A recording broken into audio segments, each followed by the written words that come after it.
আসসালামু আলাইকুম সুপ্রিয় দর্শক, দেশ ও দেশের বাইরে থেকে যারা আমাদের ভিডিওটি দেখছেন সবাইকে জানাচ্ছি আন্তরিক শুভেচ্ছা ও অভিনন্দন। আজকে আমরা নতুন একটি ভিডিও নিয়ে আপনাদের সামনে হাজির হয়েছি।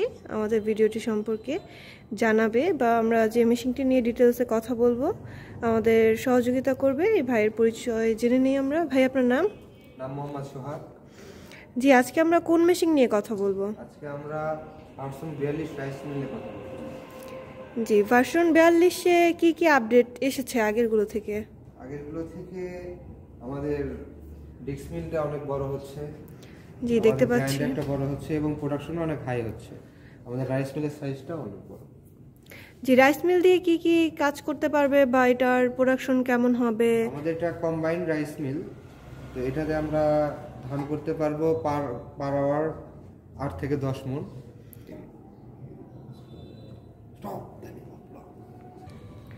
জি ভাই, এটার প্রোডাকশন কেমন হবে রাইস মিলের? এটা আমাদের যে রাইস মিল আছে, রাইস মিলে 10 থেকে 12 মণ পার আওয়ার প্রোডাকশন হবে। জি, আমরা দেখতে পাচ্ছি এখানে হুপারটা অনেক বড়। একসাথে কতটুকু ধান দেওয়া যাবে? 30 কেজি। 30 কেজির মতো। আর এখানে হচ্ছে আপনার কুড়াটা কি রকমের আসবে? আমাদের এখান থেকে কুড়াটা আসবে একদম ছোট ছোট দানাটা। জি, আচ্ছা, এটা হচ্ছে কুড়ার রাইস নেটের জালি যেটা কুড়ার। এটা হচ্ছে নেট। জি, দেখতে পাচ্ছি আগেরগুলো থেকে অনেক চিকন এটা। এছাড়া হচ্ছে আপনার চালটা কিভাবে ফ্রেশ বের হবে? এটা কি চালটা ফ্রেশ বের হবে? এদিকে যদি ক্যামেরা ধরেন, এখান থেকে আমরা চাল বের হবে, এই পাশে আমাদের খুদটা বের হবে। হ্যাঁ জি, এখানে দেখতে পাচ্ছি একটা ফ্যান সিস্টেম। এই ফ্যান সিস্টেমে এটার কাজ কি? এখানে হাওয়া দিয়ে ওই চালটা আর হচ্ছে আপনার ওই তুষটা সেপারেট করে। এটা সেপারেট করবে, একদম ফ্রেশ বের হবে, কোনো ময়লা থাকবে না। এখান দিয়ে মেবি হচ্ছে কুড়ার যে ময়লাটা থাকবে এখান থেকে বের হয়ে যাবে। এবং এখানে হচ্ছে ফ্যান, এটা হচ্ছে আপনার চালটা ফ্রেশ বের হবে এবং এখান থেকে খুদটা ফ্রেশ আসবে। যদি খুদ আলাদা কেউ করতে চায় সেটা করতে পারবে। এরপর হচ্ছে ডিক্স মিলে কি কি কাজ করতে পারবে? আমাদের ডিক্স মিল আছে, ডিক্স মিলে ভেজা চালের গুঁড়া, সুজি এবং গরুর জন্য দানাদার খাবার তৈরি করতে পারবে। যেটার একটু নেটটা দেখা যাবে? এখন মোটা নেট করা আছে, এটা দেখছে আপনার ওই দানাদার খাবার বা সুজি করা যাবে। জি দর্শক, আপনারা দেখতে পাচ্ছেন নেট এর সাথে দিয়ে দেব। জি জি, এটা হচ্ছে চিকন নেট, মোটা নেট, আর এর থেকেও মোটা আছে যেটা গরুর খাবার তৈরি করবে।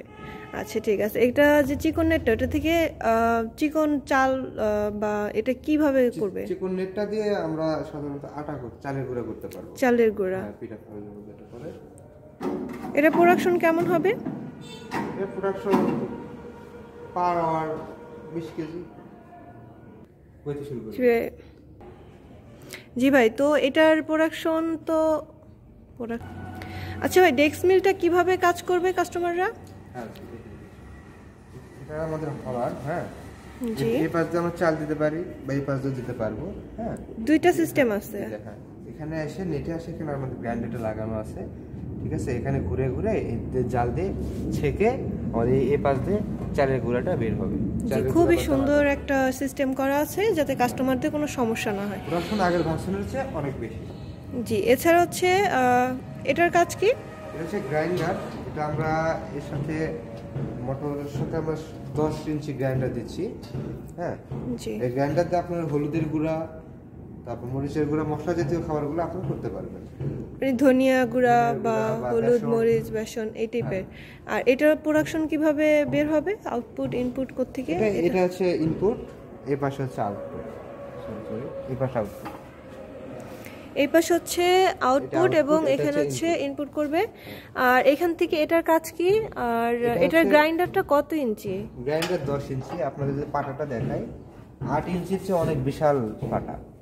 জি, অনেক বড় পাটা, হ্যাঁ, অনেক মজবুত, এটা নষ্ট হবে না সহজে। জি।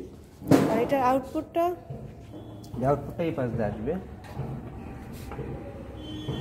এখান থেকে গুঁড়া হয়ে এখান থেকে বের হবে। জি দর্শক, আপনারা দেখতে পাচ্ছেন সুন্দর একটা সিস্টেমে মেশিনটি করা আছে। এছাড়া এটার মোটর কিভাবে নিতে পারবে কাস্টমাররা? মোটর আমাদের মোটর যেরকম নেবে 5 ঘোড়া, 5.5 ঘোড়া এবং 7.5 ঘোড়া আমরা দিয়ে থাকি। মানে কাস্টমার যে যেটা নিতে চায় সে অনুযায়ী। জি দর্শক, আপনারা যারা এই মেশিনটি অর্ডার করতে চান অবশ্যই স্ক্রিনে দেওয়া নাম্বারে যোগাযোগ করবেন। এছাড়াও আজকের মতো এই পর্যন্তই। পরবর্তীতে নতুন কোনো ভিডিও নিয়ে আপনাদের সামনে হাজির হব। ততক্ষণ পর্যন্ত ভালো থাকুন, সুস্থ থাকুন। আসসালামু আলাইকুম।